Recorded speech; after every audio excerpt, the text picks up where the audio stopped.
আপনারা যদি বাসায় এইরকম মুরগির লাল ভুনা একবার তৈরি করেন তাহলে খেয়ে দেখবেন যে রেস্টুরেন্টের টেস্টকেও হার মানিয়েছে। আমি আসিয়া ইসলাম, আসসালামু আলাইকুম, welcome to my channel কুকমাস্টার Bangla recipe. আজকে আমি আপনাদের জন্য নিয়ে এসেছি মুরগির মাংসের লাল ভুনার রেসিপি। সো আর কথা না বলিয়ে চলুন দেখা যাক এটা আমি কীভাবে তৈরি করেছি। Let's go to my channel. এখন আমি চুলায় একটা প্যান বসিয়ে এর মধ্যে 1 কাপ পরিমাণে রান্নার সাদা তেল, সয়াবিন তেল যেটা, সেটা দিয়ে দিলাম। আর তেলটা একটু গরম হয়ে আসলে এখন আমি এর মধ্যে দিয়ে দিয়েছি 1/2 কাপ পরিমাণে পেঁয়াজ কুচি। এখন আমি এই পেঁয়াজ কুচিটাকে একটু ভেজে নেব।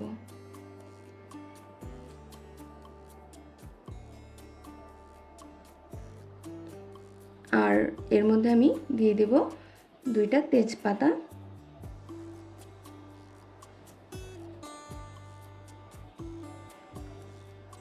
তেজপাতা 2টা মাঝ বরাবর ছিঁড়ে তারপর হচ্ছে আমি এর মধ্যে দিয়ে দিচ্ছি।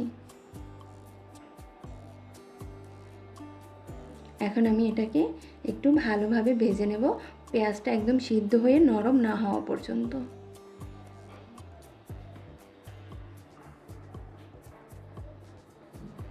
আমার পেঁয়াজটা দেখতেই পাচ্ছেন সিদ্ধ হয়ে একদম নরম হয়ে গেছে। এখন আমি এর মধ্যে দিয়ে দিচ্ছি আদা রসুনের পেস্ট, আর দিয়ে দিচ্ছি 2 চামচ পরিমাণে পেঁয়াজের পেস্ট।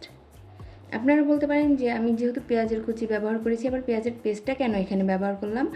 এই লাল ভুনা রান্নাতে আপনার পেঁয়াজের পেস্টটা যদি আপনি ব্যবহার করেন তাহলে মশলার যে টেক্সচারটা, আপনার যেই ঝোলটা রাখবেন ওটার যে ঘনত্বটা আসবে ওইটা খুবই ভালো লাগবে। এই জন্য আমি এখানে পেঁয়াজের পেস্টটাও ব্যবহার করছি। আমার মশলাটা একটু আমি ভালোভাবে ভেজে নিয়েছি। আর এখন আমি এর মধ্যে একটু পানি দিয়ে দিচ্ছি। আমি কিন্তু গরম পানি দিচ্ছি, দেখতেই পাচ্ছেন। যে কোনো একটা তরকারি রান্না করার ক্ষেত্রে আপনি যদি গরম পানি ব্যবহার করেন তাহলে সেই তরকারির টেস্টটা একটু আলাদা রকম আসে। আপনি একটু বাসায় ট্রাই করে দেখবেন আমার কথাটা কি সত্যি না মিথ্যা। এখন আমি এর মধ্যে দিয়ে দিলাম স্বাদ মতো লবণ, আর দিয়ে দিলাম 1/2 চামচ পরিমাণে হলুদের গুঁড়ো, 1 চামচ পরিমাণে মরিচের গুঁড়ো, আর দিয়ে দিলাম 1 চামচ পরিমাণ ধনিয়া গুঁড়ো।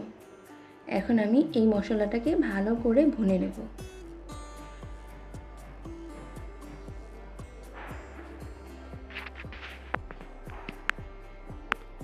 যতক্ষণ পর্যন্ত পুরো পানিটা শুকিয়ে মশলা থেকে তেলটা না ছাড়বে ততক্ষণ পর্যন্ত আপনার এটাকে ভুনে নিতে হবে।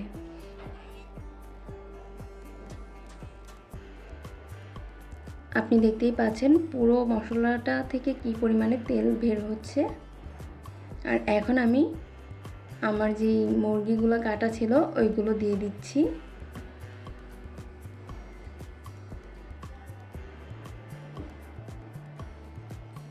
এখন আমি মুরগিটাকে একটু ভালোভাবে নেড়ে চেড়ে মশলার সাথে মিশিয়ে নেব।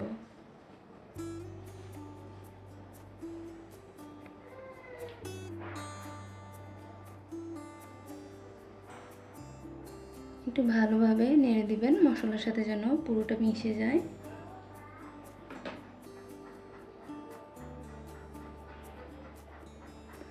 আমার এখানে একটু বাইরের নয়েজ আসতে পারে, আমি সরি।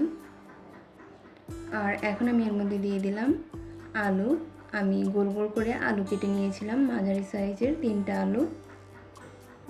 সেই আলুগুলো আমি ধুয়ে ক্লিন করে রেখেছি, এখন এর মধ্যে দিয়ে দিলাম। এখন এই আলুটাকেও আমি ভালো করে মিক্সড করে নিচ্ছি।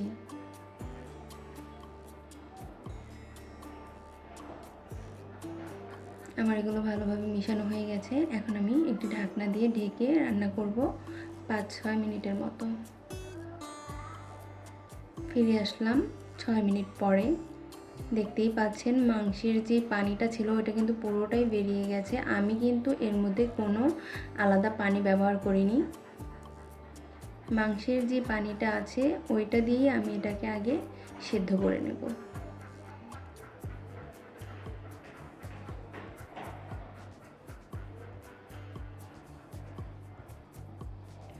আমার ভিডিওটা যদি দেখতে দেখতে আপনার কাছে ভালো লেগে থাকে অবশ্যই আমার ভিডিওতে একটি লাইক করে আমার চ্যানেলটাকে সাবস্ক্রাইব করে বেল আইকনটি অন করে দিবেন, আমার পাশে থাকবেন।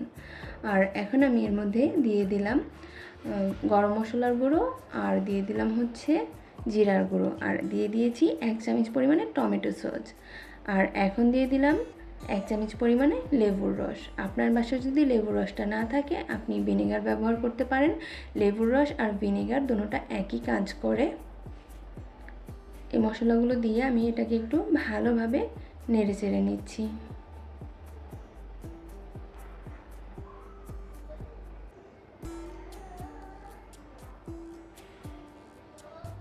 আর যারা যারা এই কাজগুলো করে ফেলেছেন তাদের সবার জন্য অনেক অনেক ভালোবাসা, কারণ আপনাদের একটা লাইক, একটা শেয়ার আমার অনেক উপকার করবে।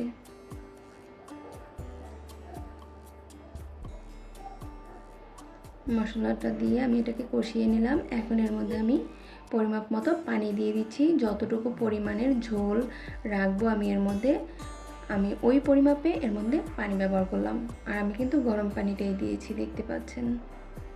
গরম পানিটা ব্যবহার করলে আপনার রান্নাটাও তাড়াতাড়ি হয়।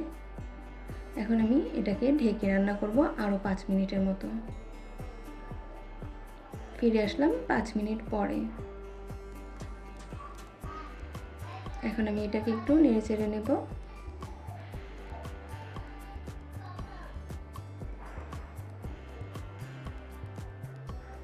আর এখন আমি এর মধ্যে দিয়ে দেব কাঁচামরিচ। আমি 4-5টা কাঁচামরিচ মাঝখান থেকে ভেঙে তারপর দিয়ে দিলাম। আপনারা যে পরিমাপে ঝাল খেতে পছন্দ করেন ওই পরিমাপে দিবেন। আর এখন দিয়ে দিলাম 1 চামচ পরিমাণে ঘি। আর ঘিটা টোটালি অপশনাল। আমার কাছে ঘির ফ্লেভারটা খুব ভালো লাগে, ওই জন্য আমি মাংসের রান্নায় ঘিটা ব্যবহার করি। আপনারা চাইলে ব্যবহার করে দেখতে পারেন। ঘিটা দেওয়ার পর একটা আলাদা রকম ফ্লেভার চলে আসে। আর কাঁচামরিচটাও কিন্তু আমি শেষে দিয়েছি, আপনারা খেয়াল করেছেন হয়তোবা, কারণ কাঁচামরিচটা শেষে দিলে কাঁচামরিচ থেকেও একটা ফ্লেভার আসে। কাঁচামরিচটা যদি রান্নার শুরুতে দেওয়া হয় তাহলে ওই ফ্লেভারটা আর পাওয়া যায় না। দেখতেই পাচ্ছেন এটা দেখতে কতটা সুন্দর দেখাচ্ছে। একদম মানে তরকারিটা থেকে তেলটা ছেড়ে দিয়েছে পুরো।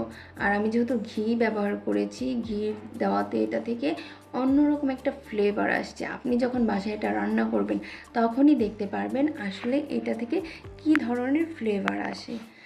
আর আমার এই পর্যায়ে রান্না শেষ হয়ে গেছে। আমি এখন চুলোটা অফ করে দেব। অফ করে দিয়ে আপনাদেরকে দেখাচ্ছি। দেখেন আমি কিন্তু একবারে শুকিয়েও ফেলিনি, পরিমাপ মতো একটু ঝোল রেখেছি। তা আপনার বাসায় অবশ্যই ট্রাই করবেন। আল্লাহ হাফিজ।